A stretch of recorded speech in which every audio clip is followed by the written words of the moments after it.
17 of ReZero. Now, last week we had what I called it a dragon or a whale, and guess what? I was right. The second one, it was a whale. It's actually the white, according to them, the white whale, which apparently is something that dwells in the fog, and it's a Malbeast technically.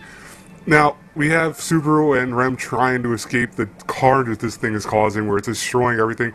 And I'll be honest with you guys and girls, I really wasn't a huge fan of this part. Like, I mean, this is the only part of the episode I wasn't a huge fan of. And I know this, so stick around, don't be like, oh no, I didn't hate the episode. The episode was great. I'll say that right now. But this part was a little bit kind of mad at me. I mean, you know, it's a typical thing. I was kind of laughing more than I was worried about anything happening at first. Rem goes in, beats the crap out of the whale, the head at least, but that thing is huge. It doesn't let off, and they're actually getting all the carriages around them being destroyed left to right. To the point that she actually knocks out Subaru and jumps out of the carriage, and, you know, Subaru wakes up and goes, what happened to her? Otto tells her, you know, what happened exactly. And, you know, Otto is telling them non-stop about, you know, how Rem tried to save their life and all that, and he goes, well, we gotta go back, we gotta save Rem. He's like, who's Rem? There wasn't anyone named Rem. And he's like, Subaru's like, wait, you just talked about Rem 2 seconds ago and you forgot her already? And then he realizes that that's kind of weird. Why is everyone forgetting about Rem all of a sudden? That's like it's like the other passenger, that the passenger died and he disappeared from like existence, it seems like. But, you know, Subaru realizes why, you know, the beast is chasing them, and he goes, it must be because it's his aura is actually making the Malbeast come toward them. Otto pushes Subaru out of the carriage to save his own life, man. Like, Otto I know is boneless, but damn, he is indeed a coward. Holy crap. I was pissed off at the scene. And I feel bad for Subaru. Subaru was, you know, in the mist, the giant whale was upon him, and he's like, I don't want to die. I don't want, he keeps screaming it. He's walking, trying to, you know, survive against this thing. And then, as that, the whale disappears. It's like, okay, that was a little anticlimactic, I won't lie. But it was interesting nonetheless, the whale just disappeared. He's actually able to take Otto's carriage, which, by the way, Otto is now probably deceased, because he looks like he was killed by some of the Order men that was in the first couple episodes of this arc. So he probably was killed by them. I'm not saying that's what happened, but I'm guessing that's what happened. Subaru was actually able to get all the way back to the village, and he's actually on time this time because all the villagers are still alive, including the kids. And they actually are able to help Subaru out. And Subaru was then brought back to the mansion, healed up by Amelia, you know, behind the scenes. And, you know, Ram's like, so what happened to you, you know, Subaru? What happened? What were you doing, you know? And he talks about how, you know, he failed to save Ram, and he's so sorry to her. And she says, who is that? So, yeah, so it seems like I'm just going to put a theory out here, but most likely anyone that comes in contact with the whale that's killed by it ceases to exist in the world at all. Everything that Rem owned in her room and everything is completely gone, to the point that, you know, Subaru was like, so she doesn't exist? And it's just simple as that.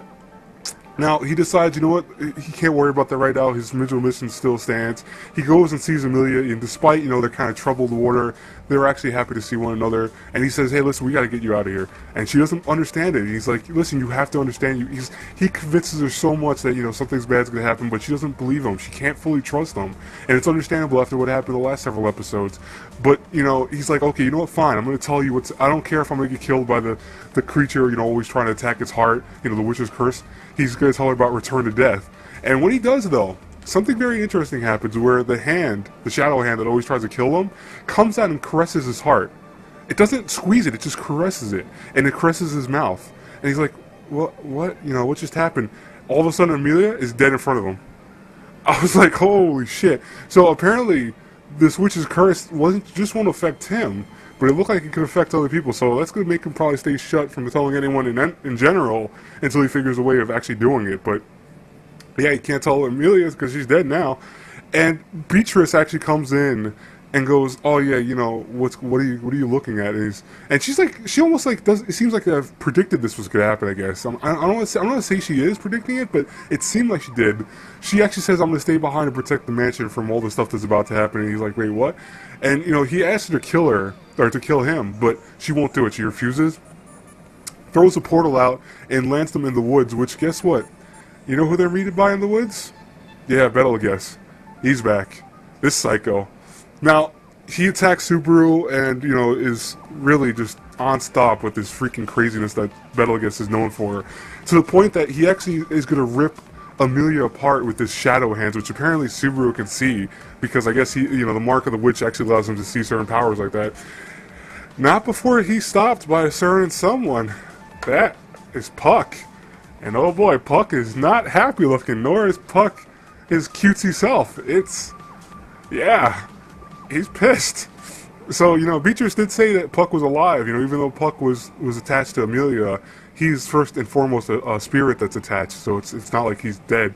But he goes, what are you doing with my daughter? So if that confirms, by the way, guys and girls, that creature that we saw, the giant form, was indeed Puck, because he called again, my daughter. And I want to see what's going to happen next week's episode. So overall, week start, I'm not saying I think there's anything wrong with the start, but me personally, I thought it was kind of like a little kind of more comedic than it should have been. I know it's trying to be disturbing the very couple of first minutes, but it's not to me. It gets disturbing when everyone starts forgetting about Rem to me. That's disturbing as hell. But overall, solid episode. I had no issues with it. Can't wait till next week's episode. Anyways, guys and girls, whole nine. Subscribe, hit the share button, hit the like button. It helps me out a lot. And I will talk to you all later. Have a great day, baby people. Bye-bye.